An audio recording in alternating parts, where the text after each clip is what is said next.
Mga kababayan, marami po ang nagtataka kung bakit itong si retired sarhento ng Philippine Marines na si Orly Gutesa ay maraming alam na mga addresses. Bahay ni Romualdez sa number 42, McKinley Road near Forbes Park, yung isa pang bahay sa Nara, yung Horizon, at saka Valley Verde na mga bahay ni Saldico.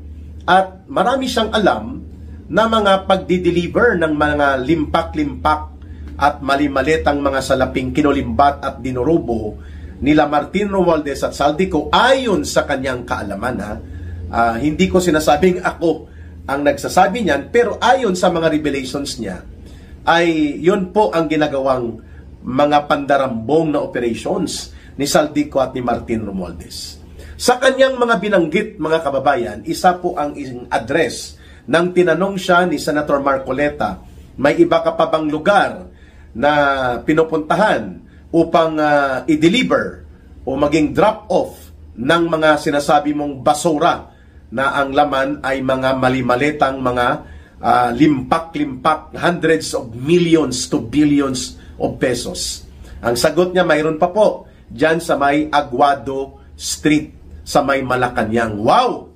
Biglang natahimik ang Senado, namutla si Ping Lacson at si Tito Soto sapagkat hindi na lamang po na-establish at hindi lamang maidudugtong na ang testimonya na mag-asawang Diskaya hinggil sa papel po at ginagampanang mga diskartihan ng kasindikatuhan sa pagitan ni Martin Romualdez at ni Saldico, na alam naman ng lahat na ito ay magkakasabwat sa Gang of Six na tinatawag, no, na pinangalanan ni Congressman Toby Chanco na una na bago pa itong Senate Glory Bond Committee investigation. Sa pagkakabanggit po ng Aguado Street sa Malacanang compound, biglang natahimik ang Senate Glory Bond Committee.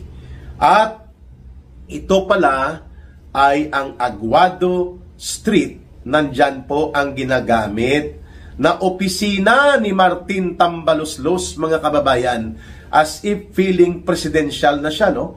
Hindi pa siya presidente at mukhang malabo naman na maging presidente ang kulukoy na ito, pero feeling president.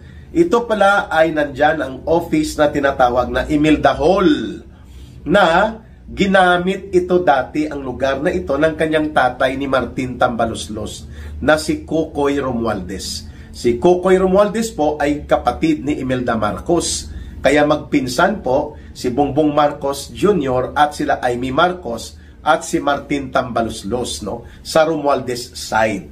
Ngayon, pinaayos at mas lalo pang naging kagusto-gusto at kanais-nais kay Martin Romualdez na mag-feeling na sa Malacanang din siya, kagaya ng tatay niya noon, na isa sa mga pinakakurakot na personalidad na na-involve sa pandarambong ng Marcos Sr. at ng kanyang administrasyon, ang Kukoy Romualdez na kapatid ni Imelda na tatay ni Martin Romualdez. Nandoon po sa Aguado Street itong ginagamit na political office ni Martin Romualdez.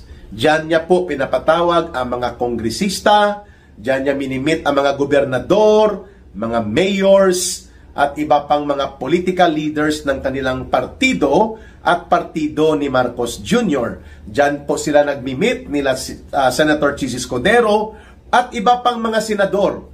Mayroon pala siyang secret office in the palace, itong Aguado Street. Kaya nga, ang title ng ating video analysis, Aguado Street, The Road to Corruption in the Palace.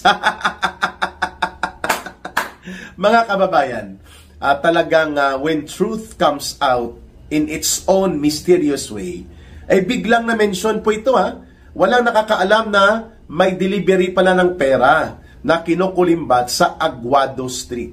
Ngayon, lumalabas na totoo pala. Diyan nagkaroon ng mga serye ng mga pagpupulong si Martin Romualdez at malamang kasama dyan sila Marcos, kung saan dyan nila inilunsad ang kanilang plano na gawin ang bagong Pilipinas Alliance.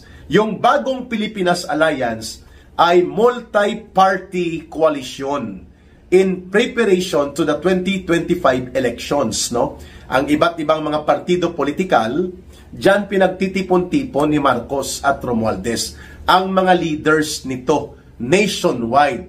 At alam po natin yan sa kalakaran ng mga laro ng maruruming politika, may take home in the bag po yan.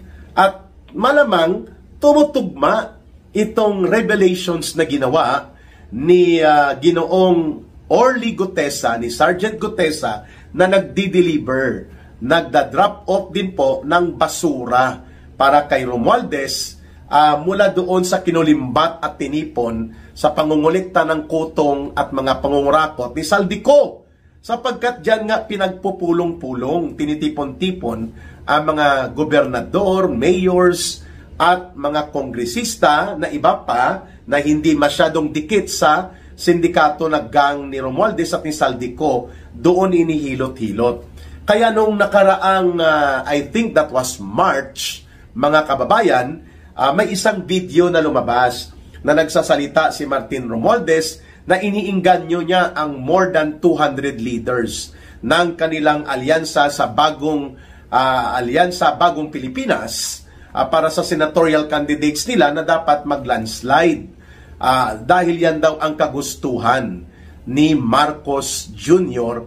na kung pwede ay maging 12-0 ang resulta ng senatorial elections. So diyan nagpupulong at ang nagpipreside at naghahambog-hambugan ay si Martin Romualdez. So kung mga 200 plus leaders yon, malamang doon din ni-release ang narinig natin, bawat leader ay pinabaunan ng hindi po bababa sa 50 million pesos. Operational cost at support para sa kanilang pagtulong sa kampanya ng Bagong Pilipinas Alliance. Wow! So kung mga 200 plus yun, that means magkano yon kung tag 50 million yon, nasa kulang-kulang po yon sa magkano? May 100 billion o 10 billion. Kulang-kulang po sa 10 billion ang ginastos sa araw na yon. Ano? Ayon sa mga deliveries, umaabot nga po sa hanggang 30 to 40 maleta na nagkakahalaga po ng tag 48 million o mahigit pa ang bawat maleta. So kung ganyan po ang sinabi ni Sergeant Gutesa sa kanyang nasaksihan at napartisipahan niya, he was able to participate sa mga deliveries na ito, hindi malayo po na dyan din mini-meeting nila Romualdez at Marcos sa Aguado Street o sa Aguado Residence ang mga senatorial candidates nila like Tito Soto, Ping Lacson, among others. Kaya hindi po malayo sa katotohanan ang pagtutugma sa karanasan at kaganapan ng sinasabing ito ni Sergeant Gutesa na nagde-deliver nga sila ng mga basura o mga ninakaw at dinambong na pera doon sa Aguado Residence, which happens to be, tinatawag pala ito na Imelda Marcos Hall. Ayan. Now, malinaw kung bakit nag-aalangan si Senator Ping Lacson at Tito Soto na pagbigyan pa ang karagdagang mga testimonya ng naturang surprise witness na dinala po ni Senator Marcoleta sa Senado noong last hearing schedule, sapagkat nasurpresa nga talaga sila. Hindi napigilan na nagkaroon ngayon ng direktang kaugnayan si Martin Romualdez kay Marcos dito sa mga kinokolektang bilyon-bilyon na mga pera na ginamit din pala sa elections, sapagkat dyan po nagmi-meeting ang mga senatorial candidates nila. Diyan din po nagmi-meeting ang mga political machinery and coalition leaders nila, ang mga mayors, governors. Diyan po nagkakaroon malamang sa malamang ng tinatawag na suhulan gamit ang mga dinambong na pera at sinindikato na mga proyektong pinagkakitaan at pinagdurubuhan ni Marcos at Romualdez. Yan po ang kahalagahan That is the value of the revelation na talaga palang may idinideliver na pera doon na limpak-limpak na salapi sa Aguado residence, which happens to be, yan pala ay na-check natin, political extension office yan o bahay na ginagamit nila Marcos at Romualdez, lalong-lalo na ni Romualdez. At dyan nagkakabigayan. Alam na po kung anong ibig sabihin ng nagkakabigayan. Ngayon, paano ito nalaman ni Sergeant Gutesa, itong Aguado residence, if he was not able to be part of a team na nagdadala ng pera doon at napuntahan niya physically and actually and directly ang lugar na ito. Pambihira naman po na ipamemorize yun sa kanya, no? In fact, kaya niyang i-describe kung saan nila inilagay ang mga dinala nilang mali-malitang salapi nung siya po ay pwedeng tanungin sa Senado. So, ibig sabihin po, the direct knowledge and the personal information na hawak po ni Sergeant Gutesa may kaugnayan dito sa sinasabing the Aguado residence na ginagamit both ni Marcos at ni Romualdez sa kanilang mga special ops. Pero dyan palagi pala pumupunta si Romualdez kapag may ipinapatawag na mga political figures o mga bahagi ng gusto nilang suhulan, arigluhin, lalo na pertaining sa pamimili ng loyalty ng mga leaders ng kagaya ng mga gobernador, may mayor, at pati po ng iba pang mga political leaders sa gobyerno na nais kontrolin, nais suhulan, at arigluhin nila Marcos at Romualdez dyan sa Aguado residence po ginagawa. Kung kaya, tumutugma naman ito sa naging pagpapahayag ni Sergeant Gutesa sa Senate Blue Ribbon Committee. Malamang sa malamang po hindi niya alam kung ano ang ginagawa sa Aguado residence, bakit sila nagdi-deliver doon ng limpak-limpak at mali-malitang salapi.